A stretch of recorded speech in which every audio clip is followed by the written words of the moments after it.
Welcome back to part 2 of 4 on Maximum Leadership's inaugural videos. We're just working our way through of some of the different things that make a leader and some of the things that leaders do.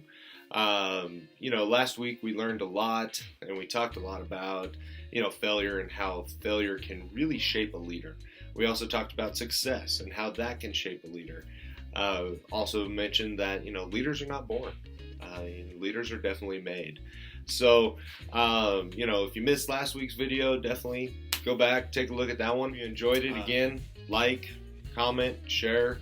Definitely subscribe to Maximum Leadership as we continue to grow and as we continue to learn what it takes to be a leader, and hopefully we can help everybody do that. So, hope you guys are having a great day. Happy Father's Day with that tomorrow. So to all the fathers out there, hope you guys have a wonderful Father's Day, and we'll see you guys next week.